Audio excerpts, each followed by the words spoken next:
Alright, so back in the 1980s, I was in 6th grade, and I got introduced to hip-hop.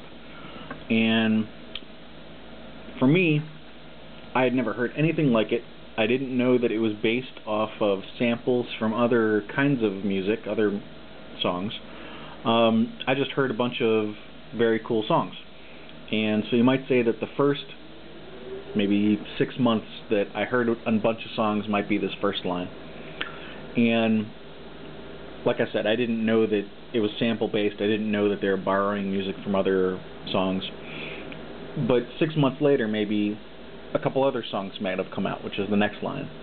And all of a sudden I started to hear, hey, wait a minute, this song over here used music from this song here and this song over here, and maybe the rapper who was doing the vocals over it might have referenced another song over here in his lyrics. And a lot of the times when vocalists would make references, it'd just be a couple words, maybe a phrase or something that if you hadn't heard this other song, you wouldn't even know that that was a reference. So you had to have heard the other song, and then you would have gone, aha, I know that, I recognize that. I think I mentioned that I was in 6th grade when this happened, and it was really fascinating that as months grew by and I kept hearing these different songs with all these different samples, they were making connections to all these other songs, and maybe this one sampled the music from this song, and in turn this one had sampled from this one, so now there was also a connection from here to here, and you know, all these, this just massive network of connections that I just thought was amazing. And not only was it amazing that I was able to recognize it, but just that I was able to understand, to pull back and see the bigger picture. And I think I maybe got to high school, and I noticed that, like, I wasn't really interested in sports in high school. I just never got into it. But I noticed that there are other kids who would talk about sports, maybe basketball or football or baseball or what have you, and they would be so passionate about the sports and the players and the stats and the teams, and it was kind of the same passion that I felt for music, so I could relate to it even though I wasn't necessarily into that particular topic.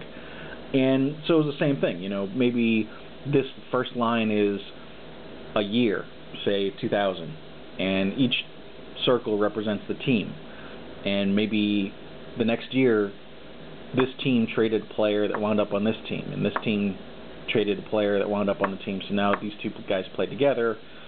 And so there are different connections that are made about the stats of each individual year, and who was in the playoffs, who was in the World Series, who's in the Super Bowl, what have you. So I was able to understand, like I said, that it was about making the connections and this passion for the enjoyment of going, wow, there's this huge network of information out there that I am capable of understanding and putting together. And it was a couple years later, after high school, maybe 96, 97, when that book called Men Are From Mars, Women Are From Venus came out. I never really liked that. To me personally, I think men and women are exactly the same. Maybe we have different personalities because of, you know, the whole argument of nature versus nurture. I think nurture plays a lot of it. So at some point along the line, I looked at this idea and I said, there's got to be some example of when women do this, because I didn't want to think that women are any different than men. So I said, where do women do this in their lives? And right away I thought of the one thing that drives men nuts. When I go to a party with my girlfriend, and me and the guys start hanging out talking about music or cars or bikes or motorcycles or sports, whatever, and then the women go off in their corner and they start talking about who's dating who, and this person broke up with that person and now they're dating someone else, and they work over here and they go to school over here, and how's this person doing, and oh, these people are getting married and now they've got kids. And it's funny because there are so many guys that just hear the women chatter blah, blah, blah, blah, blah, blah, blah, about their relationships, and it's like nails on chalkboard. Ugh, I don't care about that. But they do. They're very passionate about it. And at some point, like I said, it occurred to me that that's what they're doing. They're being passionate about building this network of information, of connections that they're aware of. And they love being on top of this, just like we love being on top of, for me, music, or some guy, sports, or NASCAR, or what have you. Weapons. Some guys love guns, and they can quote you all kinds of ballistics information about 100 different guns. And so that's an example of where men and women are very much alike. I'd like to say one other thing here, which is, personally, I have a 70-30 rule.